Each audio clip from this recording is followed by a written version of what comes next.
निर्वाचन आयोग की जो कहानी है वो बड़ी ही सोचने वाली है। 26 नवंबर 1949 को संविधान बनकर रेडी हो गया था और उसी दिन हस्ताक्षर भी हो गया था, जबकि इसको लागू की गई है 26 जनवरी 1950 को। और इस टाइम अंतरिम सरकार के माध्यम से शासन चल रहा था।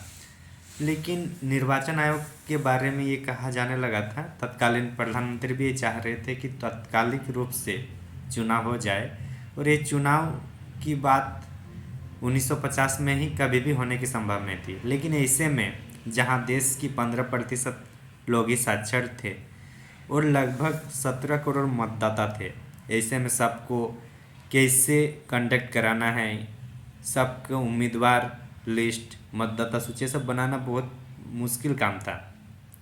और इवन उस समय जो लोकतांत्रिक सरकार थे उसमें से जो निर्वाचन होता था बहुत कम देशों में ही होता था। ऐसा माना जाता था कि जो लोकतांत्रिक चुनाव सिर्फ और सिर्फ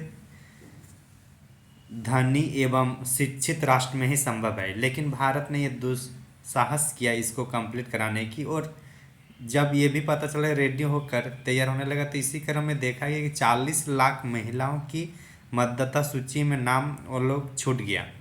किसी में लिखा है कि वो फनला की बेटी है या फनला की बीबी है।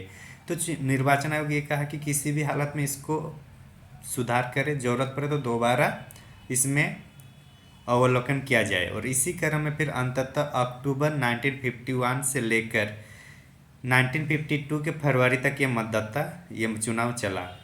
अमूमन इसको 1952 का इलेक्शन ही कहा जाता है। तो ये हमारी कहानी थी निर्वाचन आयोग की। प्रथम निर्वाचन आयुक्त हम लोग के सुकुमार सेन थे। इनमें जो सांसदों की संख्या चुने जाने थी वो सांसद थे 489, जबकि विधायकों जिसके चुने जाने थे उनमें 3200 थे। ऐसे में निर्वाचन कराना एक जटिल काम थे, वो भी उस समय जहां भारत की स्थिति अच्छी नहीं थी। इसी क्रम में हर एक संपादक या विदेशी लोगों ने अपने अनुसार इसको कमेंट किए। तो कमेंट की अगर बात किया जाए तो सबसे पहले अगर देखते हैं कि एक हिंदुस्तानी संपादक थे जिन्होंने कहा कि इतिहास का सबसे बड़ा जुआ है ये जो निर्वाचन होने वाला है, ये इतिहास का सबसे बड़ा जुआ है। ऑर्गेनाइजर नामक एक पत्रिका थी, उन्होंने लिखा कि जवाहरलाल नेहरू अपने जीवित रहते ही यह देख लेंगे और पछताएंगे कि भारत में सार्वभौम मताधिकार असफल था। ये ऑर्गेनाइजर जो रिपोर्टर था उसमें कहा गया। इसी क्रम में एक इंडियन सिविल सर्विस के जो अंग्रेज नुमाइंदे थे उन्होंने कहे कि आने वाला वक्त और अब से कहीं ज़्यादा जानकर दौर बड़े विस्मय से लाखों अनपढ़ लोगों के मतदान की यह बेहूदी नौटंकी देखेगा।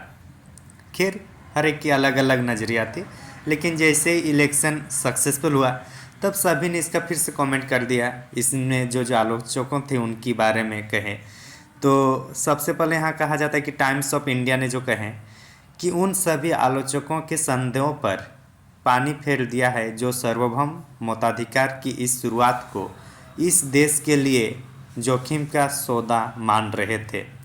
देश के बाहर में जो पर्यवेक्षक थे वो लोग भी इस पर खूब तारीफ की। इसी क्रम में हिंदुस्तान टाइम्स ने लिखा, यह बात हर जगह मानी जा रही है कि भारतीय जनता ने विश्व के इतिहास में लोकतंत्र के सबसे बड़े प्रयोग की बखूबी अंजाम दिया। बहरहाल 1952 की सक्सेसफुल जो चुनाव हुआ उसमें सबको बोलना लाजमी था, क्योंकि इसके पहले जो भी लोकतांत्रिक चुनाव होता था वो या तो समृद्ध देशों में, विकसित देशों में या शिक्षित देशों में होता था। भारत जैसे गरीब देश, भारत जैसे अनपढ़ देश को ये लगा कि ये तो कभी नहीं हो पाएगा, लेकिन भारत ने ऐसा करके दिखाया। ये चुनाव आयोग की ही ये उनकी